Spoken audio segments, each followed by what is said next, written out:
자, 오늘 우리 올 초에 선거도 있었고요. 또 미국 대통령 선거도 한다고 하고, 사실 정치외교학과나 IR 학생들 이해에는 선거 제도에 대한 잘 몰라요. 그러니까 여러분들이 부담 갖지 않고 그냥 우리가 쉽고 편하게 선거 제도를 이해할 수 있도록 정말 서울에서 제가 어렵게 모셨습니다. 숭실대학교의 그 박범석 교수님을 박수로 맞아주세요.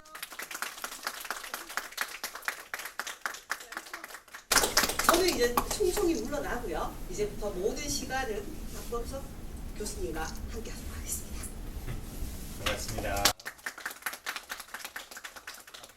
소개받은 숭실대학교의 정치외교학과 박범석이고요. 초대해주신 도명현 교수님께 감사의 말씀 먼저 드리고, 또 이렇게 열기 있는 이런 형태의 세미나는 되게 처음이어가지고 되게 새롭고 여러분 열기가 있어서 되게 좋습니다. 이게 이제 브라운백 세미나인데 왜 브라운백 세미나라고 하지 아세요 혹시?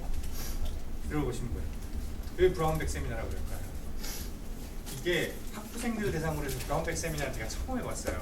보통 대학원생들이 하는 건데 뭐냐면은 그냥 점심시간에 샌드위치를 가지고 와서 샌드위치를 먹으면서 자기 연구 발표하는 그 자리를 마련하는 거를 미국에서 이제 브라운백 세미나라고 합니다. 미국 대학원에는 다 있어요. 일주일에 보통 한 번씩 있어요.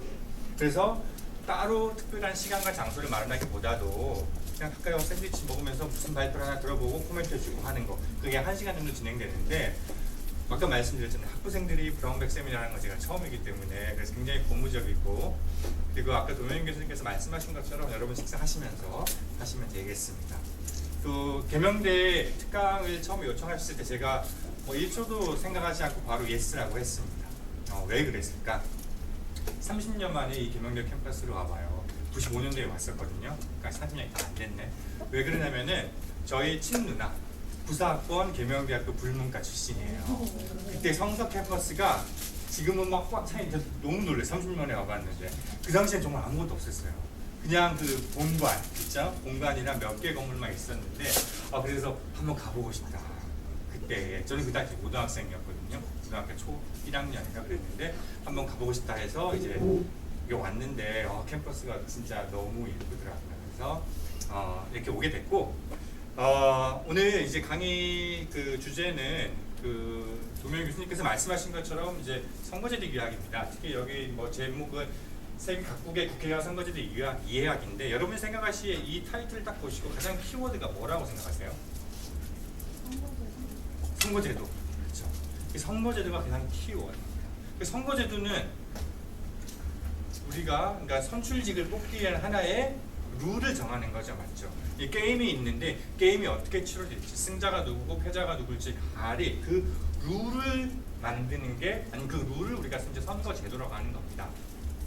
이게 키워드가 선거제도인데, 그러면 이 선거제도는 아무렇게나 랜덤하게 막 모여가지고 우리 이렇게 한번 해볼까 저렇게 한번 해볼까 막 밀실야합으로 하는 게 아니에요. 어느 정도 선거제도를 만드는 데 있어서 규칙과 원칙이라는 게 있습니다.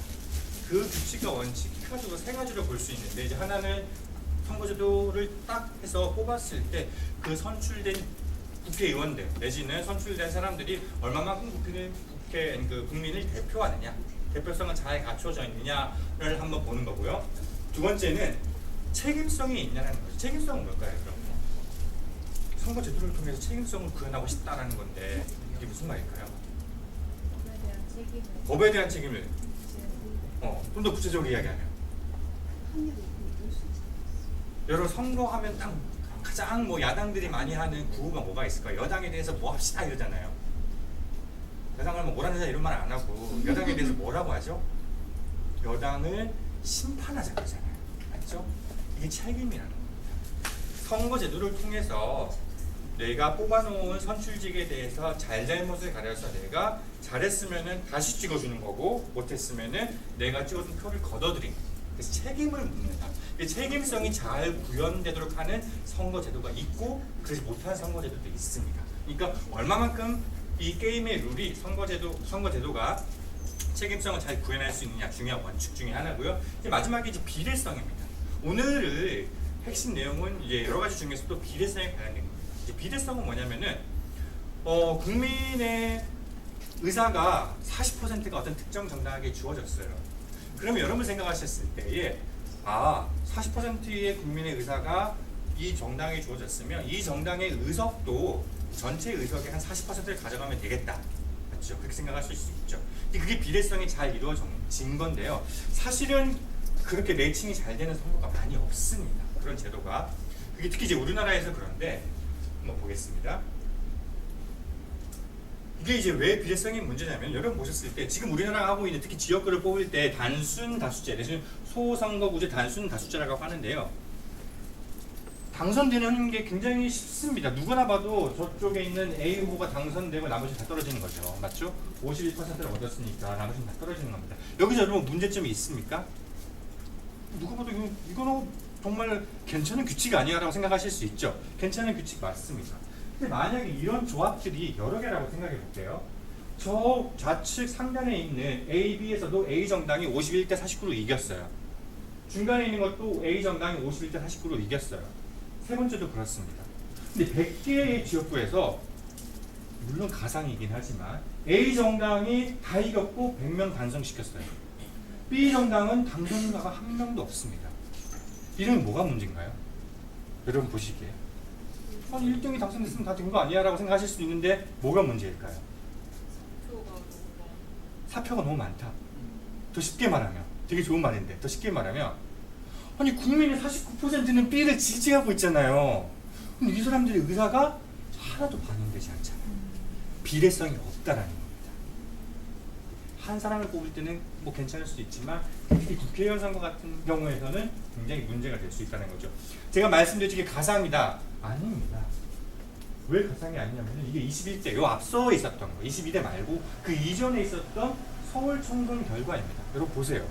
비비례성이 보이시나요? 누가 특혜를 많이 입었습니까? 비비례성에 파란색 맞죠?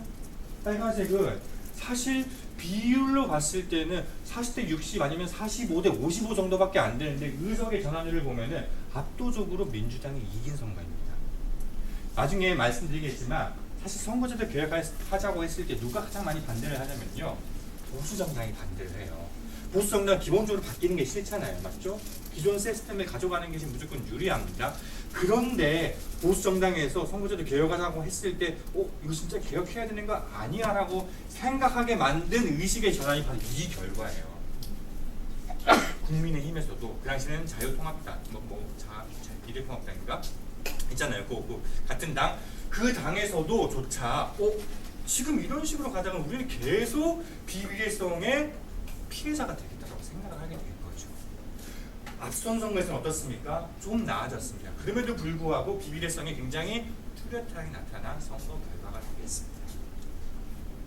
왜곡된 비례성, 역대 선거제도를 보면 여러분 1당, 2당이 있고 3, 4당은 이제 군소정당이에요. 자, 1당에 있는 득표율을 보세요. 득표율 쭉 34부터 50대까지. 특히 21대 보세요. 50%의 득표율을 얻었는데 의석은 몇 개? 64% 가져가는 겁니다. 그렇죠? 이게 이제 비비례성이라는 거죠. 비비례성은 쉽게 말하면요. 득표율이 의석률로 즉 보트 쉐어가 시트 쉐어로 전환되는 과정에서 왜곡이 생기는 거예요. 왜곡이 생기는 현상을 비비례성이라고 해요. 그게 매칭이 잘 되면 문제가 없겠는데 왜곡 현상이 생깁니다. 왜? 뭐 때문에 생기겠어요? 제도가 그렇게 말이에요. 제도. 그렇죠? 이제 이해되셨죠? 중간에 질문이 있으시면 언제든지 손들어서 질문해 주시면 되겠습니다. 이게 뭐 22대 선거에서는 254대 46이에요. 이거는 그 이전에 썼던 이제 자료인데 우리나라 선거제도는 이렇게 다수제로 뽑는 지역구, 그 다음에 이제 비례대표로 뽑는 이제 두 가지 시스템으로 이렇게 병치되어 있습니다. 그 중에서도 오늘 이제 아까 말씀드린 것처럼 비비례성이 문제니까 비비례성을 어떻게 우리가 완화할 것인가에 대해서 막 고민을 하다가 이제 나온 것이 바로 비례대표제가 되겠습니다. 비례대표제는 어떻게 뽑고 어떤 방식을 의해서 의석수가 결정되느냐 그거를 공부를 해볼 텐데 세 가지 꼭지가 있습니다. 하나는 의석 배분이 어떻게 되느냐 병립형이다 이런 말은 익숙하지 않은데 여러분 연동형이라는 말은 굉장히 익숙하시죠 이제 너무나 언론에서 많이 이슈가 됐잖아요. 그거에 대해서 잠깐 살펴볼 거고요. 두 번째는 2번, 3번은 그렇게 중요하진 않습니다. 왜? 우리나라에 없기 때문에. 근데 논의가 많이 일어나고 있어요. 여러분 제너레이션에서는 제 생각에는 2번은 몰라도 3번은 생길 가능성이 있습니다. 그래서 알아주시면 좋을 것 같아서 제가 이 세 가지에 대해서 말씀을 드리도록 하겠습니다. 병리평의 의석 배분 방식은 굉장히 심플합니다. 지금 우리나라에서 현행으로 하고 있는 거죠. 흰색 투표용지는 누구를 뽑는 거? 지역구를 뽑는 거. 초록색은 저기 사람 이름이 있습니까? 갑당, 을당만 있죠. 그거는 비례대표를 뽑는 거. 그러니까 1인 2표제. 한 사람의 표 2개를 가지고 가서 한 표로는 흰색으로는 뭐 지역구를 뽑고 초록색으로는 비례정당을 자기가 찍는 그런 시스템입니다. 왜 이걸 병리평이라 하냐면요, 이 두 개가 아무런 관계가 없이 독립적으로 움직여요. 흰색은 흰색끼리 모으고 초록색은 초록색끼리 모아가지고 아무나 서로 영향을 주지 않습니다. 이걸 병리평이라 그래요. 지금 우리나라가 사용하고 있나요? 안 하나요? 안 하죠. 21대, 22대에서 바뀌었잖아요. 지금 우리는 준연동형을 사용하고 있잖아요. 우리가 지금까지 사용해왔던 방식이 이 방식입니다. 굉장히 익숙한 방식. 이거를 틀어서 바꾼 것이 준연동형. 그리고 여러분이 지금도 사용하고, 지금 우리나라가 사용하고 있는 거 22대도 그랬고 21대도 그랬고 바로 준연동형 방식입니다. 그건 잠시 설명할 거고, 병리평이 굉장히 쉽습니다. 왜? 단순 다수제로서 254명을 뽑아요. 그냥 지역구에서 1등 된 사람만 다 뽑고, 그 다음에 저 초록색만 모아서 A 정당은 전체에서 몇 퍼센트를 얻었느냐? 40%, B 정당은 30%. 그러면 비례정당으로 나와 있는, 비례정당이 아니라 비례대표로 나와 있는 의석수가 아까 47석이라고 그랬잖아요. 그럼 47석 중에서 40%를 계산해서 딱 떼주는 거예요. 47석 중에서 30%를 떼서 계산해 주는 거예요. 끝이라는 거죠. 됐죠? 병리평의 예 그만 말씀드렸어요. 40%를 얻었다? 그럼 46석에서 40%는 약 18석. B정당은 35에서 35%, 46에서 35%니까 약 16석. 이렇게 가져가는 겁니다. 이건 너무나 쉬워요. 근데 연동형이 이제 복잡한데, 연동형이 왜 이제 이야기가 나왔냐면은, 비례성을 만들려고 비례대표제를 만들었는데, 이게 247대 그 당시 246대 247대 47대 254니까 너무 이 비례 의석으로 뽑아놓은, 그러니까 이게 할당해 놓은 그 포션이 너무 작은 거예요. 그러니까 47석 가지고 무슨 비례대표제를 구해나냐 이거죠. 상당수, 사실 3분의 2 이상이 되는 의원들이 어디서 뽑히냐면 지역구에서 뽑히니까 비례대표제는 사실 실제 비비례성을 완화할 만한 그런 완충 장치로서 역할을 많이 못한다라는 그런 볼멘 소리가 많이 있었거든요. 그래서 어떻게 하면 비례를 우리가 더 확실하게 만드냐 해서 나온 것이 이제 연동형 비례대표제인데, 연동형 비례대표제는 어떻게 하냐면은, 이거 설명이 복잡한데요. 제가 이렇게 한번 해볼게요. 300석 되는 공연장이 있어요. 이 공연장에 사람을 채울 겁니다. 근데 A단체, B단체, C단체, D단체가 이제 서로 앉게 되는 거예요. 그러면은 A단체한테는 몇 개의 의석을 줄까? B단체는 몇 개의 의석을 줄까 하는데, 단순히 단체가 그냥 하나의 동질성 구성으로 되어 있는 것이 아니라, 단체는 어떻게 되어 있냐면요, 회원과 임원으로 조합이 이루어졌어요. A단체도 그렇고 B단체도 모든 단체는 회원이 있고 임원이 있다는 거예요. 알겠죠? 회원과 임원, 이 두 가지를 한번 생각해 보시겠습니다. 그럼 이 A단체에 도대체 우리가 몇 개의 의석을 줄 수 있냐라고 생각을 해볼 때, 먼저 A단체의 회원 수를 보는 겁니다. 전체에 있을 때 A단체의 회원 수 비례, 전체 300석 중에서 8%에 해당되니까 이 8%에 해당되는 24석을 확보해 줍니다. A단체, 너네는 회원 수를 딱 세어를 봤더니 300명 중에 8%니까 그래, 니네 단체한테는 일단 24석을 할당해 줄게. 그치? 이게 1차 단계. 알겠죠? 그 다음에 아까 제가 이제 뭐라고 이야기했냐면, 그러면은 그 24개 의석 중에서 임원은 몇 개, 회원은 몇 개 가려야 되잖아요. 이때 누구를 먼저 주냐면, 누구를 먼저 주겠어요, 여러분? 자리를. 회원? 임원? 임원을 먼저 주죠. 더 높은 자리에 있으니까 임원을 먼저 줍니다. A단체의 임원 수가 몇 명인지 봤더니 18명이에요. 그러면 24개 중에서 18명의 좌석을 먼저 줍니다. 표를 먼저 나눠줘요. 그리고 남는 건 몇 개? 6개.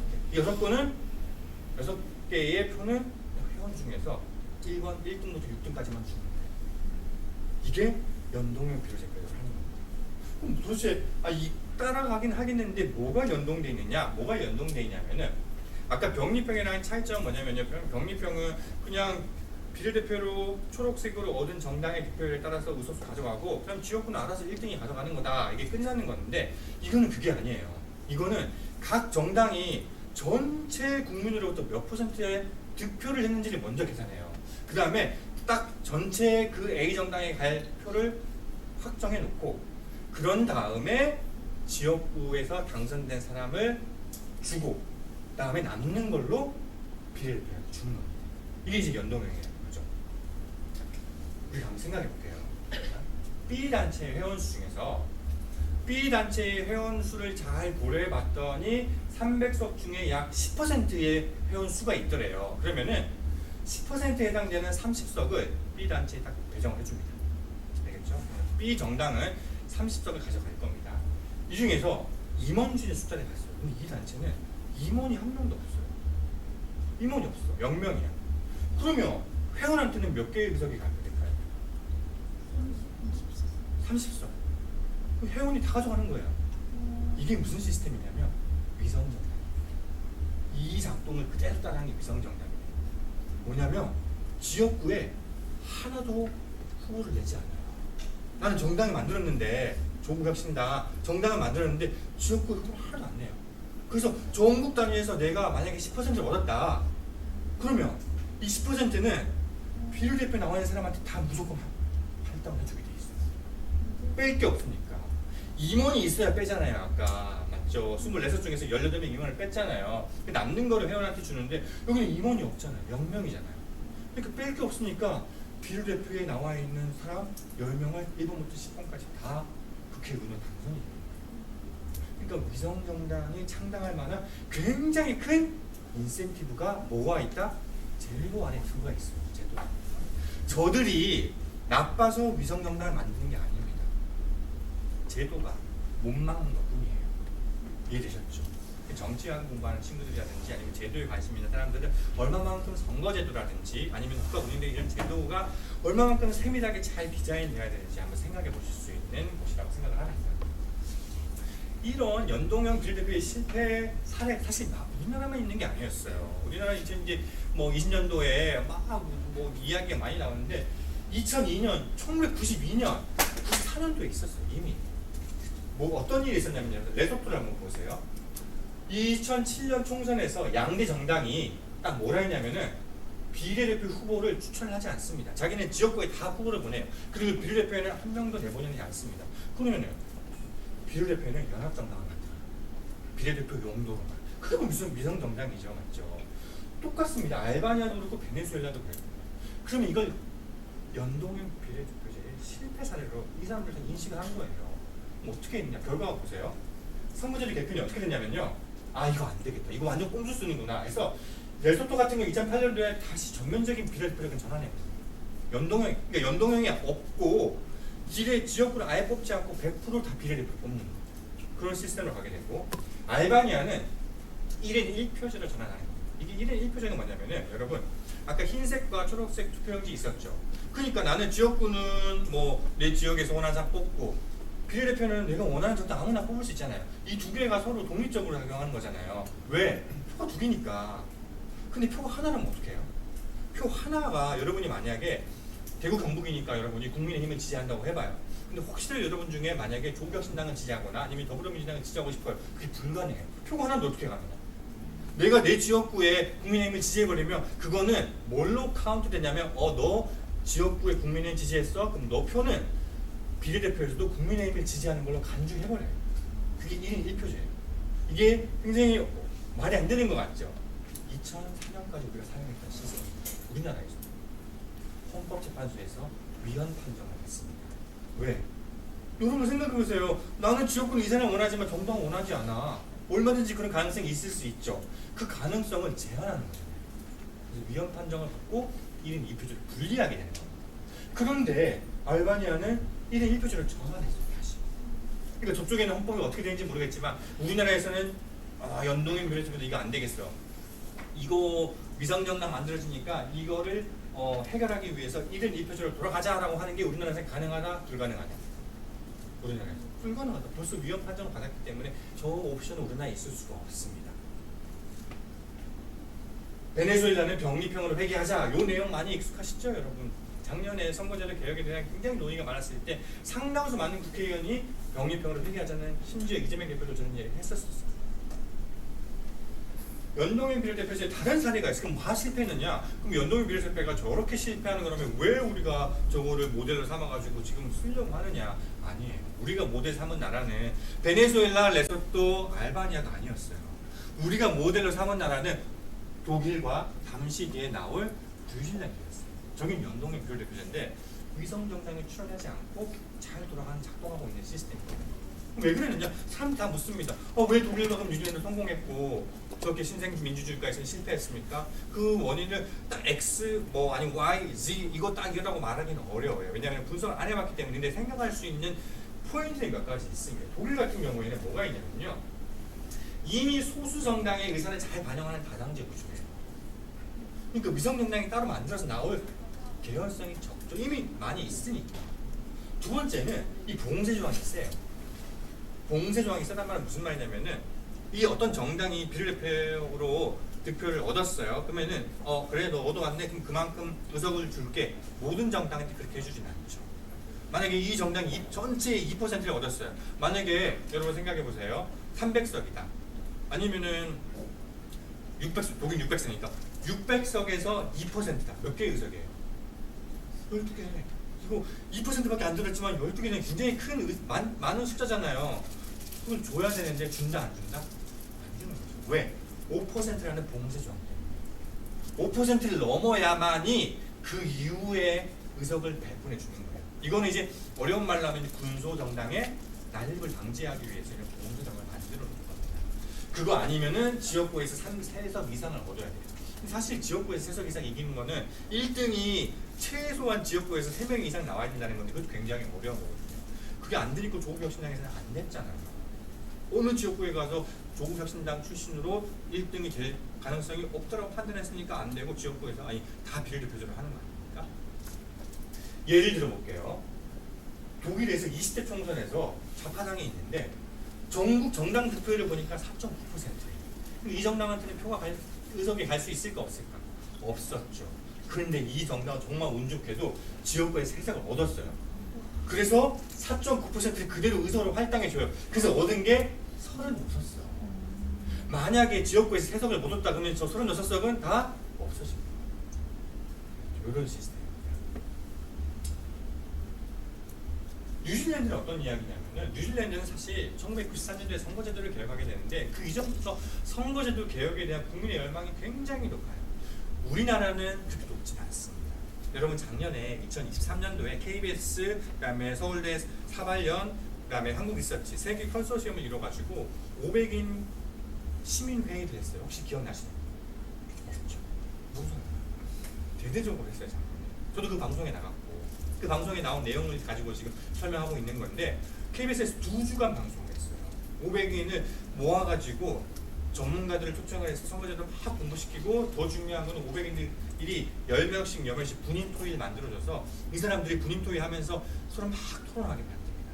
그래서 그 이후에 선거제도에 대한 시민들의 의식의 전환이 있는지 변화가 있는지 그리고 시민들이 도대체 선호하는 선거제도가 무엇인지 우리가 파악해보고 싶었거든요.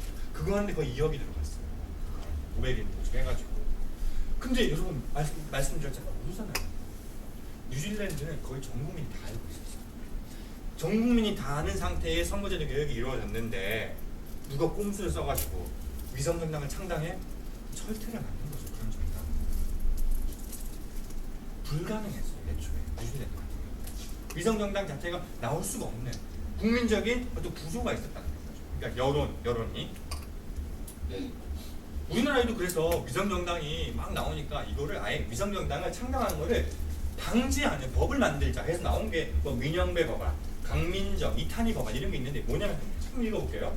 민영배는 뭐라고 했냐면은 어떤 정당이 있는데 지역구 후보를 50% 이상 추천하면은 그 정당은 비례대표도 무조건 50% 추천하게 만들었어요. 아까는 뭐라 그랬어요?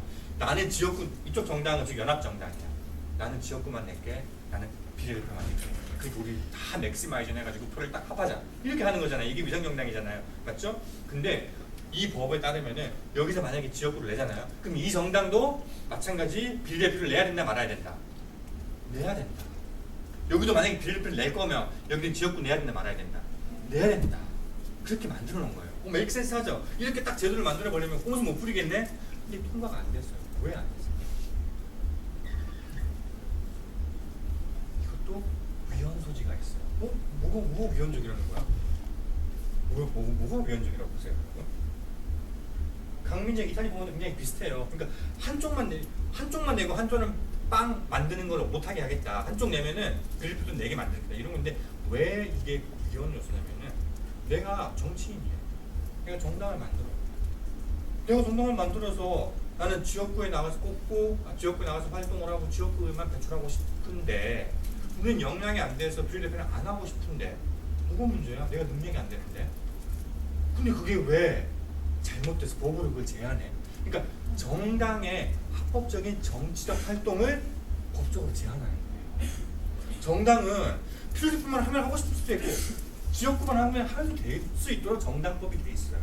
그러니까 정당법이 아니라 헌법 자체가 그걸 보장을 해준단 말이에요. 정당이 자유로운 정치 활동을 할 수 있도록. 근데 자유로운 정치 활동에 딱 제도적으로 걸잖아요. 못하게. 그래서 이게 만약에 저런 법안이 통과됐으면요, 백발백중 바로 헌재로 가는 거예요. 안 했어요. 통과가 안 됐어요. 그래서 무슨 말이냐? 여기서 나온 것처럼 위성정당 저거는요. 아까 제가 뭐 제도를 강조해서 제도를 잘 만들어야 된다 했는데 그러면 제도 만능주의처럼 제도만 다 만들어놓으면 다 되느냐? 아니라는 거죠. 이게 연동의 비례대표제를 보면서 그냥 느낀 거 같아요. 제도의 문제가 아니구나. 제도를 아무리 잘 만들어놔도 얼마든지 그 사이에서는 빠져나갈 구멍이 만들 수 있고 그러면은 뉴질랜드와 독일은 어떤 건데 정치입니다. 사회적인 합의는 뭐냐면요. 더불어민주당과 국민의힘이 야 우리 위성정당 이거 무슨 거 알지? 너도 알지 나도 알지 하지 말자고 합의를 해야 돼요. 이거를 원래 21대 때 하려고 했었는데 민주당은 자기는 절대 비례대표 안 만들 위성정당 안 만들겠다 했는데 약속을 못 지켰죠. 왜? 국민의힘이 만들었으니까. 그러면은 국민의힘 너 만들었어? 나는 그래도 신의를 지켜야지. 국민들에 대한. 우리는 절대 안 만들게 못했어요. 왜? 40도 50도 나가. 이걸 감내할 수 있을 만한 용기 있는 정치 정당이 없다라는 거죠. 그래서 이거는 합의를 해야 되는 거고 정치 문화에 의해서 해결돼야 될 문제지 제도가 할 수 있는 건 아니다라는 걸 말씀드립니다. 연동형 비례대표제 뭐 이제 대강 아셨죠? 어떻게 뭐 말씀은 많이 들었는데 연동형 비례대표제가 이렇게 지역구하고 비례대표가 연동돼 있구나. 한 가지만 아시면 돼요. 어떤 정당이 전국에서 몇 표를 얻었는지 그 득표율을 보고 그 정당에 할당될 의석수를 딱 세팅을 먼저 한다.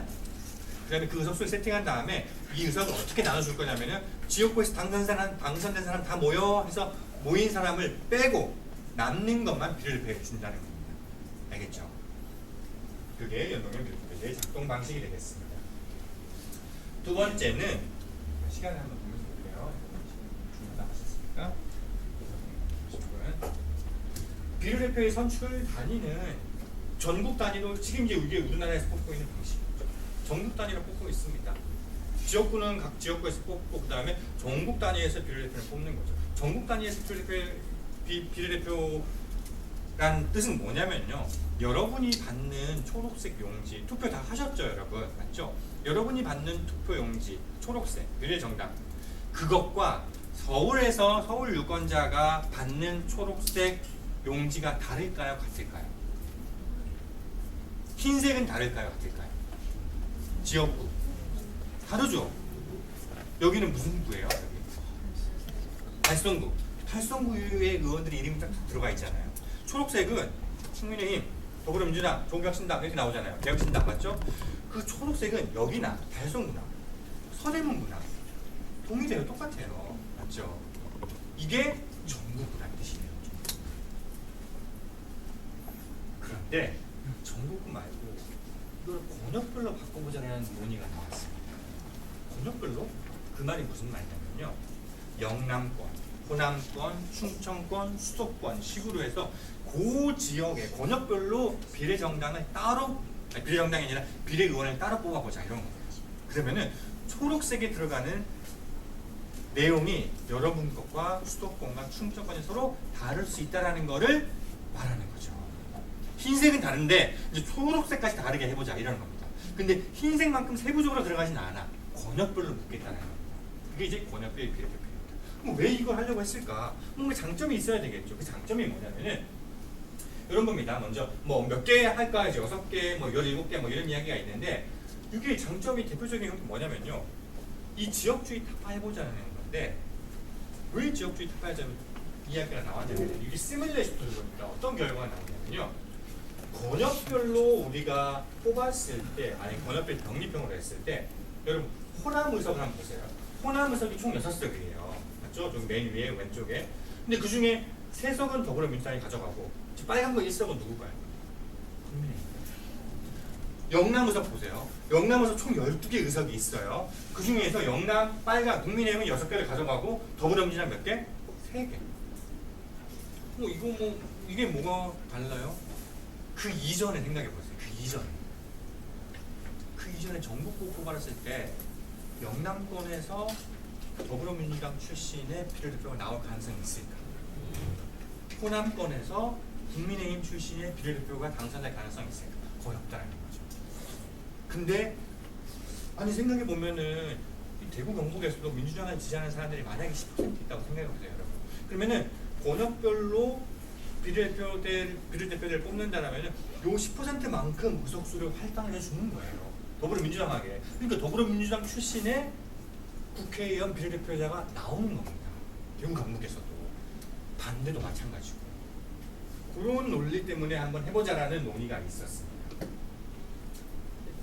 찬성은 여러 가지 있는데 큰 찬성이 뭐냐면은 전국구에 비례대표 뽑으니까 이 사람 누군지 모르겠다는 거죠. 이 사람들 지역 정치에는 아무 관심이 없어. 여러분 비례대표 이제 우리가 46명인데 이 사람들이 지역구 어차피 내가 왜 지역구? 난 지역구 아닌데. 그러니까 지역구 의원들은 저 사람은 도대체 누구야? 이렇게 된다는 거죠. 유권자들하고 어떤 국민을 대표하는 이 의원들 사이에 간극이 너무 커진다는 거죠. 지역 대표성이 전혀 없다는 거예요. 누구를 대표하는지도 모르겠고, 그리고 또 따지고 보면 만약에 누구를 대표할지 아예 모르면 상관이 없는데, 아니 가만히 봤더니 전국구에 나오는 그 의원들 대부분이 다 수도권 출신입니다. 대부분이. 그러니까 수도권 과잉 대표가 된다는 논의가 있다는 거죠. 그래서 권역별을 나누자는 거죠. 권역별을 나누면은 대구 경북의 초록색 들어가는 정당은 국민의힘부터 시작해서 더불어민주당 있죠. 그럼 정당 안에 들어가는 그 리스트 누가 정하느냐? 중앙당에서 정하지 않죠. 대구 경북에 있네. 대구 경북당은 그 내용을 잘 아는 사람들이 1번, 2번, 3번, 4번 딱 들어가겠죠. 이름이. 맞죠? 그러니까 우리 지역을 잘 아는 사람들이 비례구를 당선될 가능성이 있으니까 좋은 제도라고 이제 이야기하는 겁니다. 그런데 반대 의견도 있어요. 왜냐하면 그럴 거면 비례대표를 뭐로 뽑아요? 아니 비례대표는 지역을 대표하는 의원이 아니에요. 직능을 대표하는 거고 사회 전문성을 대표하는 거기 때문에 지역구를 고려할 필요가 없다라는 거죠. 원천적으로 다른 제도인데 왜 비례대표 의원을 지역 대표성이 있느냐 없느냐를 우리를 따지느냐. 만약에 정말로 비례대표제를 가지고 지역 대표성을 살리고 싶으면 아니 리스트 후보를 짤 때 전국 대표의 후보를 짤 때 지역 안배를 해버리면 되지. 거기에다가 만약에 더불어민주당이 1번부터 만약에 30번까지 정하잖아요. 그럼 거기 안에 지역 안배를 해버리면 되잖아요. 뭐로 권역별을 따로 만드냐는 거. 불필요한 게 만약에 지역 대표성이 정말 중요한 문제라면 근데 대안이 될 수 없다. 이런 내용도 반대 의견도 있습니다. 세 번째, 명부 작성 방식. 제가 질문 시간도 있기 때문에 빨리 끝내도록 할게요. 명부 작성 방식에 따라서 두 가지 방법이 있습니다. 첫 번째는 폐쇄형이에요. 이게 우리한테 익숙해. 폐쇄형은 다시 한번 초록색으로 갔습니다. 저기 안에 갑당, 일당, 병당이 있죠. 저기 안에 국회의원 이름이 있습니까? 없습니까? 없죠.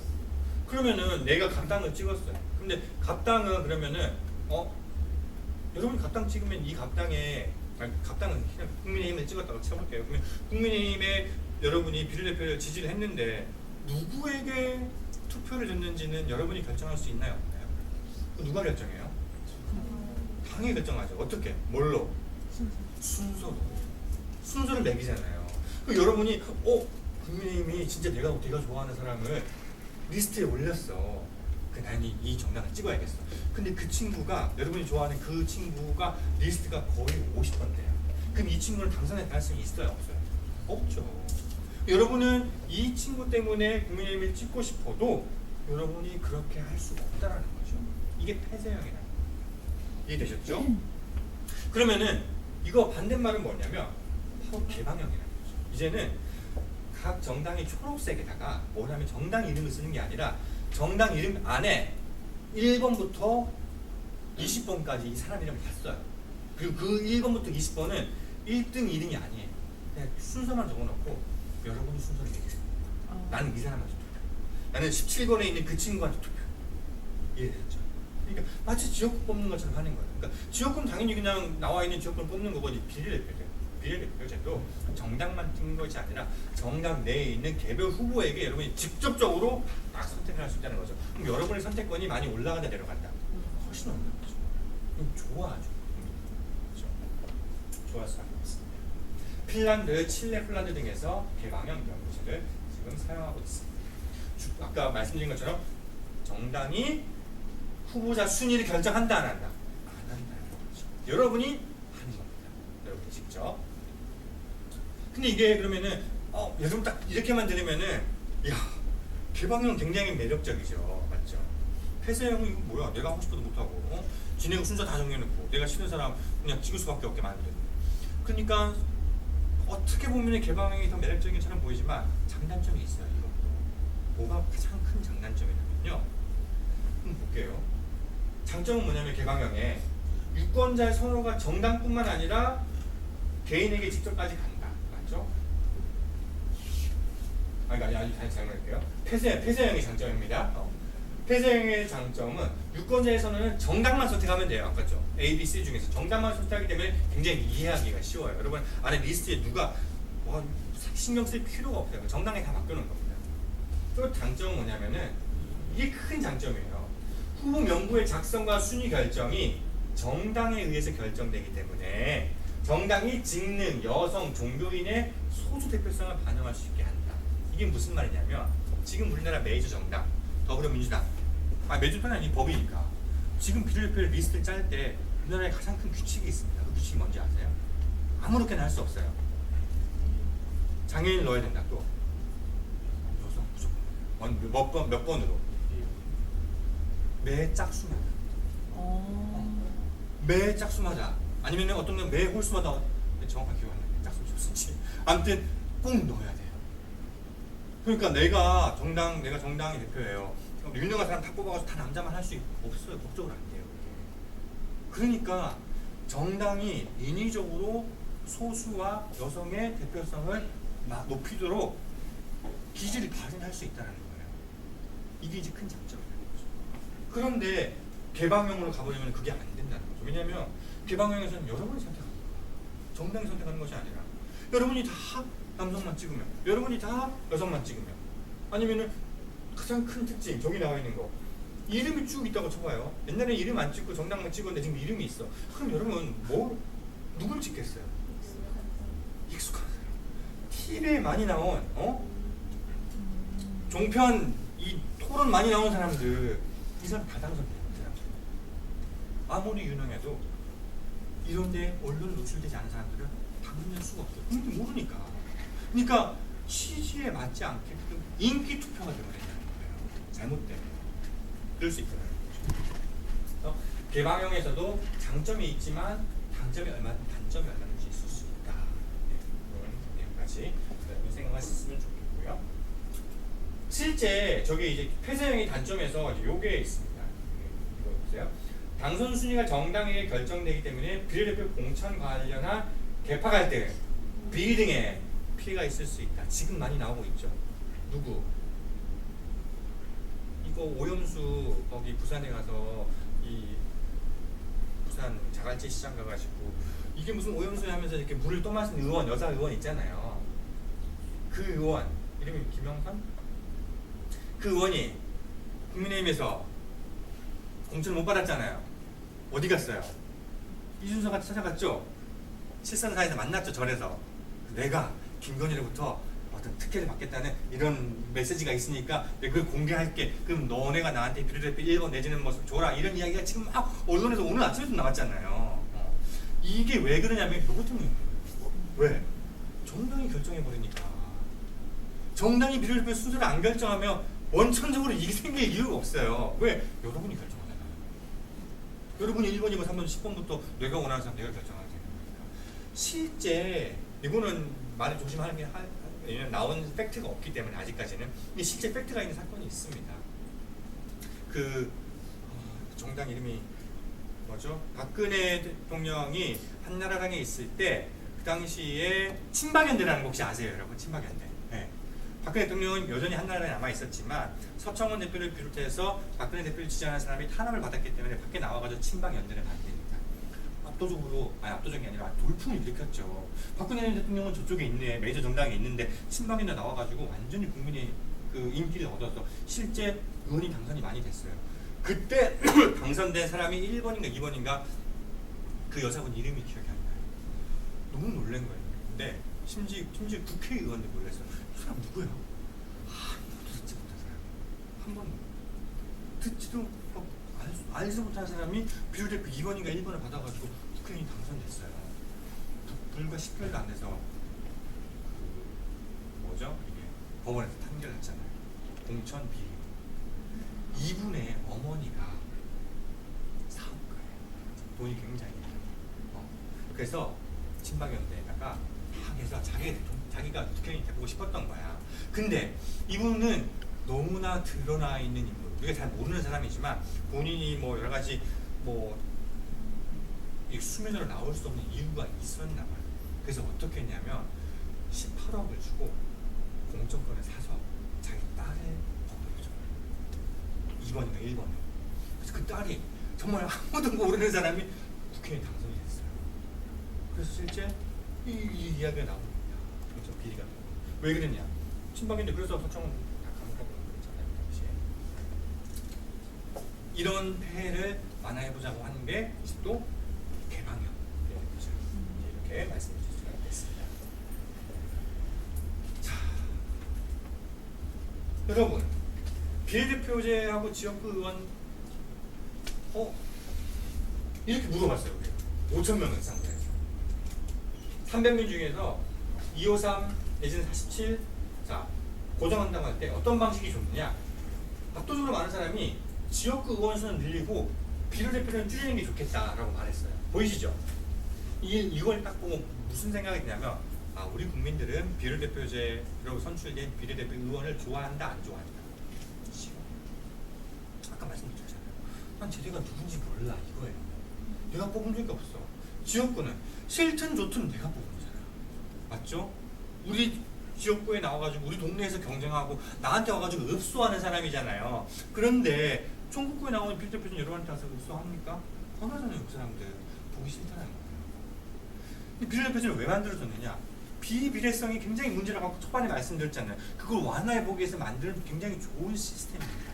그런데도 불구하고 이 좋은 원리는 우리가 인지하지 못하고 그냥 단순히 누군지 모르겠다, 누구를 대표하는지 모르겠다, 대표성의 원리만 계속 강조하는 거죠. 대표성의 원리 플러스 뭐 책임성의 원리. 아까 원칙 세 가지 말씀해주셨죠. 대표성과 책임성과 비례성. 맞죠? 대표성은 뭐 우리 국민을 얼마나 잘 대표하느냐. 책임성은 뭐 내가 좋으면 좋았다고 다시 찍어주고 못했으면 어떻게? 철퇴를 내리고 싶은데 비례대표는 여러분 못하잖아요. 그거를. 지역구 의원은 여러분이 할 수 있잖아요. 제 마음에 안 들면 나 안 찍으면 돼요. 맞죠? 잘잘못을 여러분이 직접 따질 수가 있어요. 우리 국민이 제일 좋아하는 게 책임성이에요. 근데 비례성은 어떻게 할 수가 없는 거예요. 그런데 비례성도 아까 말씀드린 것처럼 선거제도를 만드는 여러 가지 원칙 중 굉장히 중요한 하나의 축입니다. 축.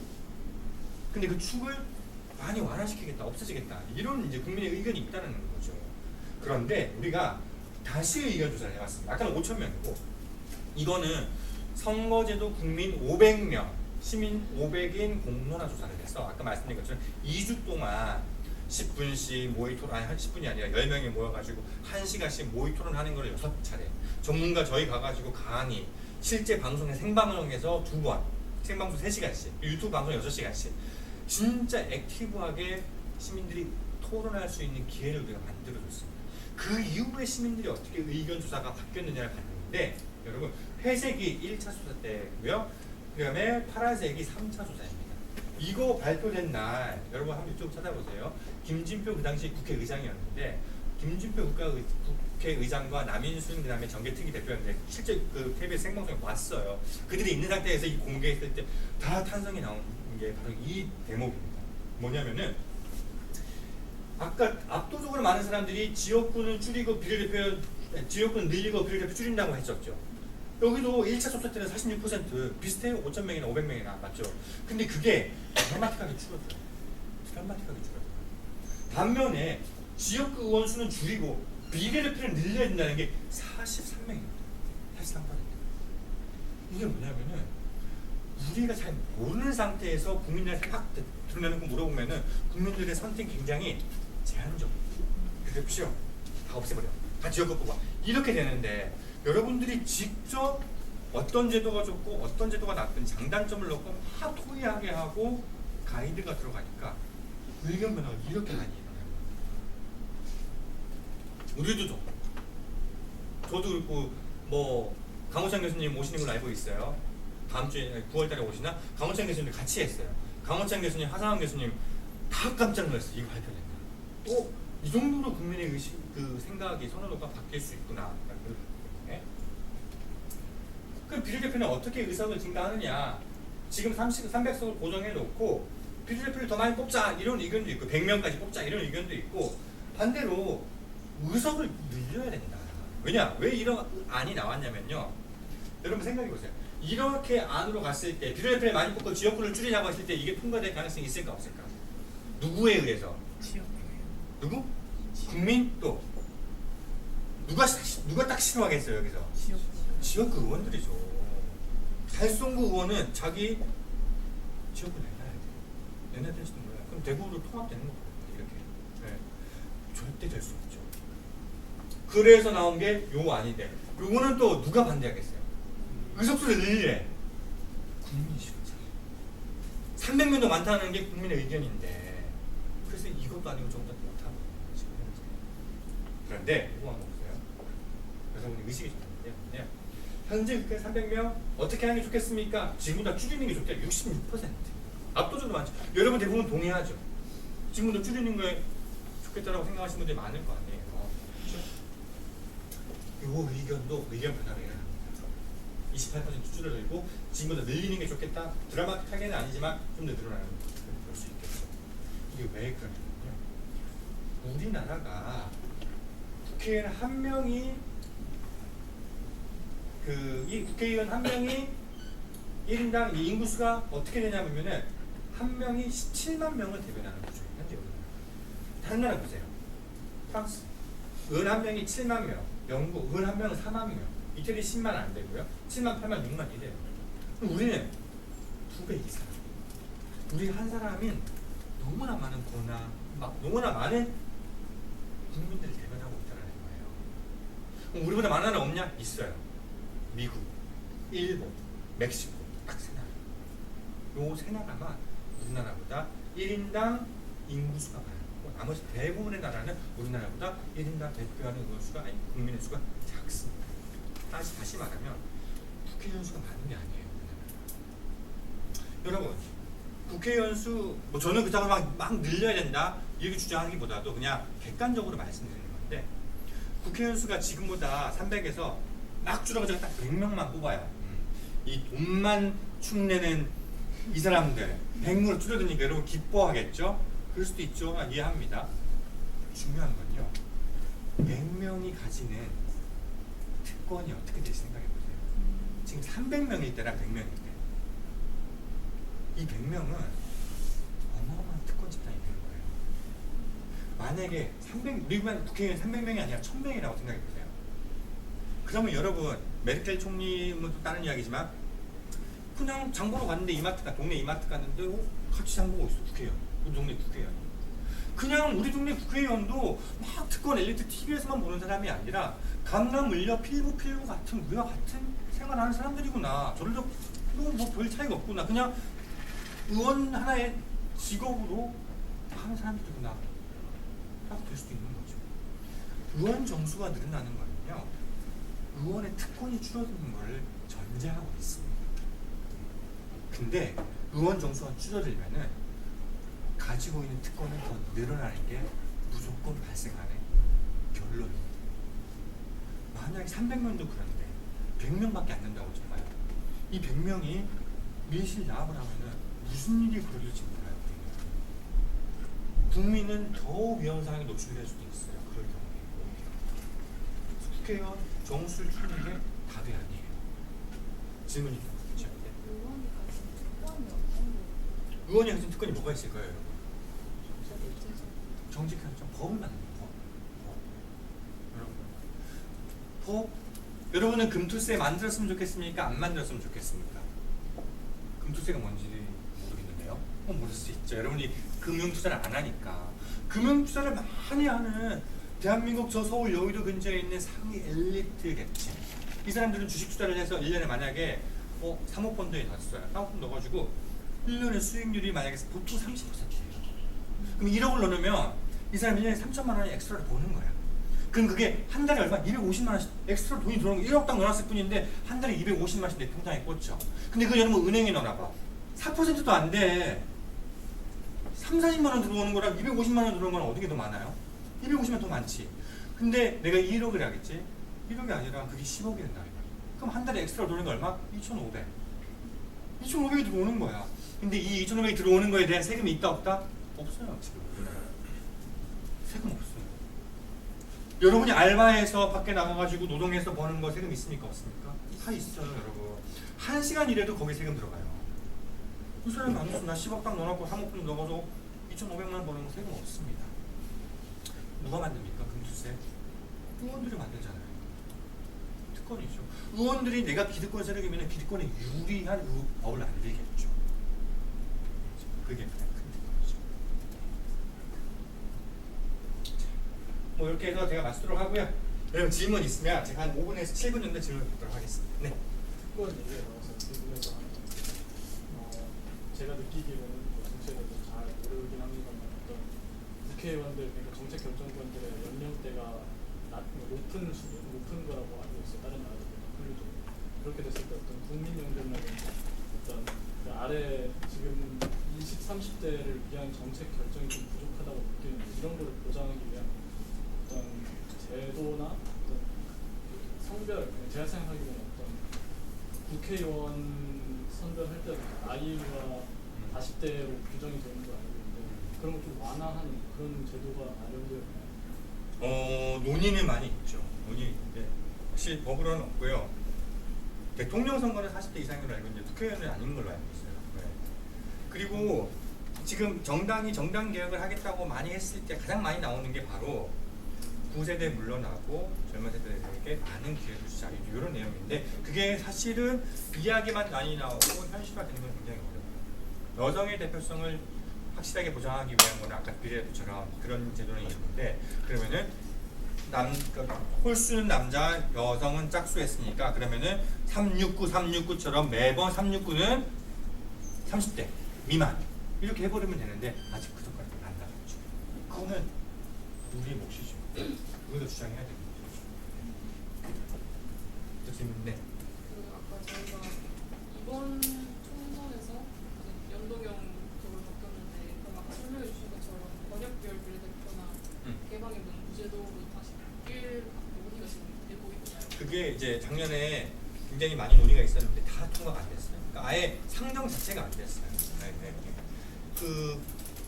이게 왜 근데 되게 중요하냐면은 우리 다 논의했는데 아무것도 바뀐 게 없네.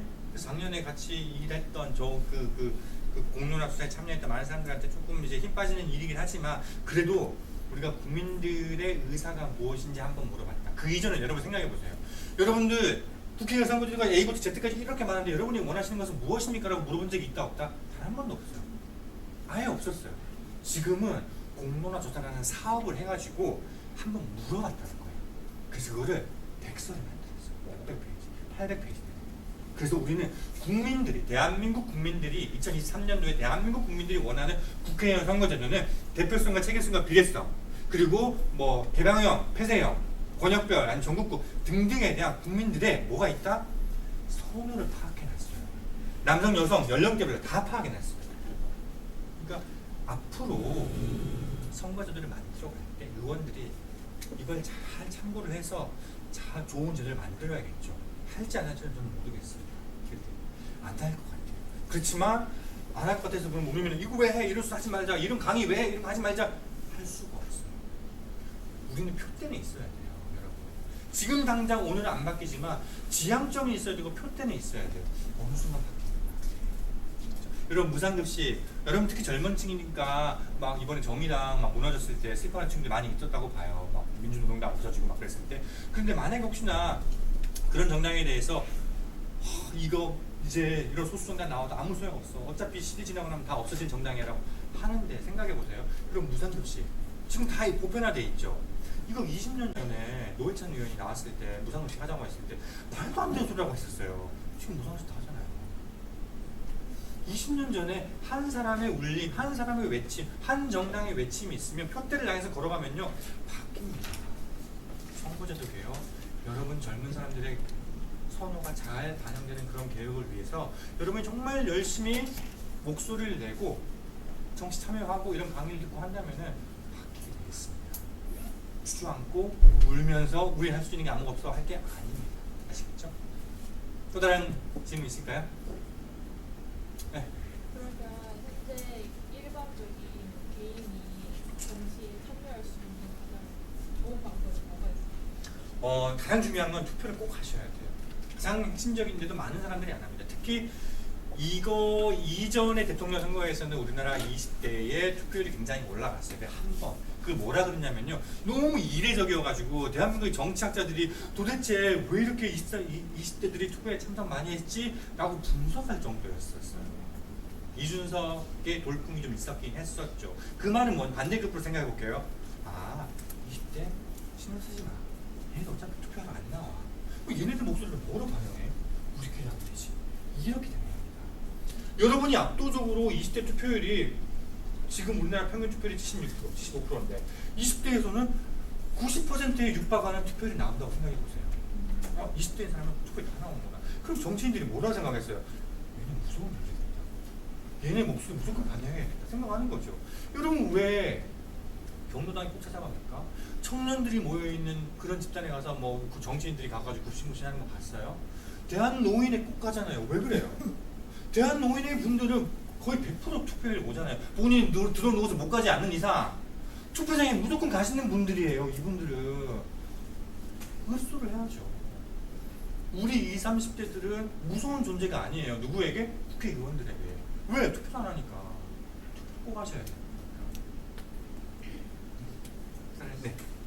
저 혹시 그 청원 시스템 있는 걸로 알고 있는데 뭔가 사회적으로 억울한 일 발생했을 때 제 이야기를 들어주세요 하고 청원을 올리는 걸 봐서 제가 동의를 한 적도 있는데 그런 것들은 뭔가 실질적으로 결과가 있었을 제가 모르겠어서 눈에 보이는 가시적인 결과는 굉장히 미미할 수도 있습니다.